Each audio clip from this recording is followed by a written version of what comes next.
New trading செட்டப்போட experience பற்றி சொல்கிறேன். 365 நாள் சேலஞ்சில் இன்னைக்கு டே 15. மார்னிங் எந்திரிச்சு 4 மணிக்கெல்லாம் வாக்கிங் கிளம்பிட்டேன்னா பார்த்துக்கோங்களேன். பட் சோகம் என்னன்னா சீக்கிரம் வந்தனால சூரியன் இல்லை, ஸோ சன் கிஸ் மிஸ்ஸிங். ரோட்டில் ஒரு ஓரத்தில் கேமராவை செட் பண்ணிட்டு சில ஷார்ட்ஸ் எடுக்க ட்ரை பண்ண நல்லா வந்துச்சு அப்படின்னு நானே சொல்லிக்குவேன். Due to some personal reasons இன்னைக்கு கண்டென்ட் கொஞ்சம் சின்னது தான். ஸோ இன்னைக்கு கிள்ளி போட்டு எடுத்துட்டு வந்திருக்கேன். நாளைக்கு அள்ளி போட்டு எடுத்துட்டு வர ட்ரை பண்ணுறேன். வாக்கிங் முடிச்சதுக்கப்புறம் due to lack of sleeping கொஞ்ச நேரம் எக்ஸ்ட்ரா வந்து அதிகமாகவே தூங்கிட்டேன். தென் எந்திரிச்சோடனே இன்னைக்கு ஒரு 3லேருந்து 4 கிளைண்ட் செஷன் போச்சு. ஒரு வழியாக அதை முடிச்சுட்டு எடிட்டிங் அண்ட் ஸ்கிரிப்டிங் ப்ராசஸ்க்கு உட்காந்தேன். நியூ செட்டப்பில் எடிட் பண்ணுறதுக்கு கொஞ்சம் நல்லா தான் இருக்குது. பட் என்ன எல்லாமே பல கிலோமீட்டர் தூரத்தில் இருக்கனால இங்கேயும் அங்கேயும் 360 டிகிரி பார்க்க வேண்டியதாக இருக்குது. தென் ஈவினிங் 6 ஆகிட்டாலே கிளப்புறோம்னு சொல்லி ட்ரேடிங் அசம்பிள் ஆகிரும்ல, அதே மாதிரி அசம்பிள் ஆகிட்டு கண்டிஷன் செக் பண்ணால் இன்றைக்கி ஒரே உழப்பல் ஸ்கைஸ். நல்லாவே இல்லை மார்க்கெட் இன்னைக்கு. இவ்வளோ நாள் வந்து கிளைண்ட்ஸ்க்கு நாளையிலேருந்து செஷன் ஸ்டார்ட் ஆகுது. ஸோ அதை பற்றி கொஞ்சம் ஓவர் திங்க் பண்ணிவிட்டு அப்புறம் நைட் அகைன் ஒரு வாக்கிங்கை போட்டேன். இதுக்கு மேலே சொல்கிறதுக்கு ஒன்றும் இல்லை, அவ்வளோதான் கைஸ் இன்னைக்கு. ஸோ ரைட்டு வரேன், போயிட்டு வரேன், நாளைக்கு பார்ப்போம்.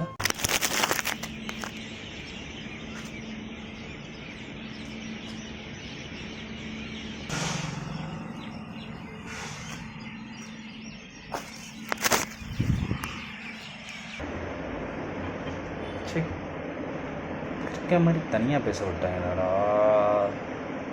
டென்ஷன் ஆகுது, நைட் ஆனாலே டென்ஷன் ஆகுது.